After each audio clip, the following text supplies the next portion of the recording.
welcome back to Evil's Comics. This guy right here is Evil Mike, or Mike if you prefer, and this is going to be my review on Stephen King's novel 4 Past Midnight. Before we get started on my review, please like, comment, subscribe on this guy's channel if you already haven't. Hit that bell, it'll keep you in the know when I am dropping videos. I haven't been really consistent lately, but I'll get back to it. So with all that out of the way, let's get into it. So, Stephen King's 4 Past Midnight was released in 1990 by Signet Novels.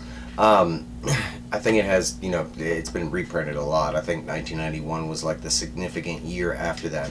But basically, 4 Past Midnight is a short story collection of 4 of his short stories. 2 of them are well known and 2 of them are not so known. And the title actually plays a part with the book. As the book goes, the stories increase and the scariness, they get more horror-filled and more suspenseful. The first one is the Langoliers. It's one of the bigger stories in the book and one of the more well-known because it was made into a CBS mini movie back in I want to say 92 or something like that. Don't quote me, it might have been 95, I don't know. So the Langoliers is basically a what if, and this book is awesome because in the beginning you get this introduction from Stephen King, and before every story you also get these little introductions on why he came up with the story or how, or that kind of stuff. So if you are a Stephen King reader, most of his ideas are usually based on a what if. So the Langoliers is basically a what if you went back in the past and what would happen to you if you went back in the past, and basically it ensues some people on an airplane flight that happen to go to sleep. When they wake up, more than 90% of the people on the plane have just disappeared, and it's pretty much them trying to figure out what's going on at that point. The Langoliers was great. It's an easy read. I did watch the movie adaptation when it came out as a kid. I want to say it was a movie that I missed the reasoning of the Langoliers. So reading the story, I really got the reasoning, but I was just an absent-minded teen. That the movie does display the same knowledge as the book. I just missed it somehow. But I love both, actually. The story was great. Right after I read the story, I went and rewatched the movie, and I want to say it's actually one of the more faithful Stephen King adaptations. It might not have been the greatest of movies, but as far as it being faithful to the short story, it was point on. It only left out 2 scenes that I can think of, and the movie itself only had one physical it had a couple mistakes, but it's a hard movie to shoot. I mean, you're talking about a world where nobody exists except for those 8 cast members or whatever. Okay, so the second story is Secret Garden, Secret Window. It's also one of the more well-known ones. It was made into a movie with featuring Johnny Depp and John Turturro, named Secret Window. This story was a little dry for me just because that was another movie I had already watched before I read the story, and it was really close to what I remember from the movie. Of course, it's been almost 30 years since I've seen the movie, but it pretty much stuck in my head. I do remember John Turturro's performance and Johnny Depp's performance in the movie, but it was still a great story, and it's a what if the writer's imagination becomes real life kind of thing. He has several stories that feature the same what if, just in different fashions, but this one was about an author that had wrote a story, and all of a sudden a person shows up accusing him of plagiarism, and the beginning of the story is pretty much him trying to prove that he didn't, but it was still a great story. I would say a little lacking on the horror side. I think the first 2 they're just kind of setting the mood, getting you in the mood. Okay, so the third story, and the last 2 honestly were probably my favorite of the book, and I don't think it had anything to do with I didn't know the stories. I think they were just better stories. But the third story is the Library Policeman, and it plays off the what if, plays off the child imagination of what happens to you when you don't return your library books, or when they're late, kind of thing.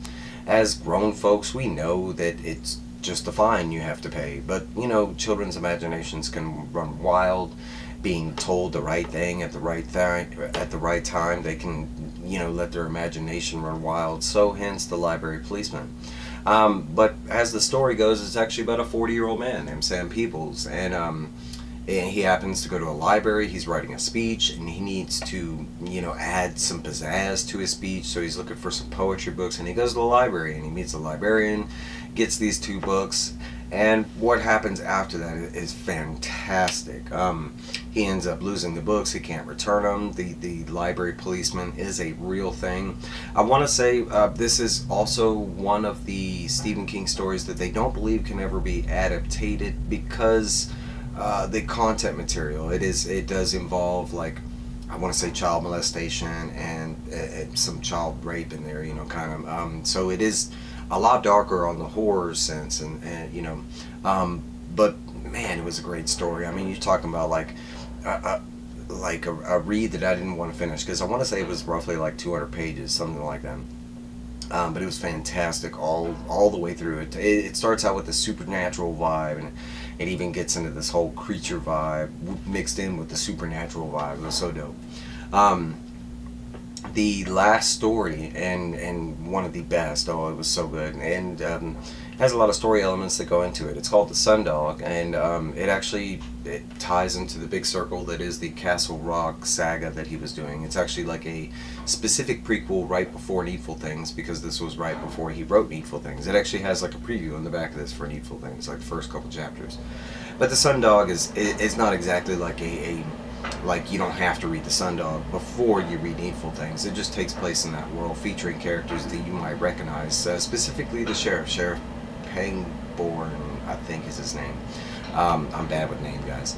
Okay, so the last story was called The Sundog, and it's about a boy that receives a Polaroid camera. I think it's called the Sun Polaroid Camera 660.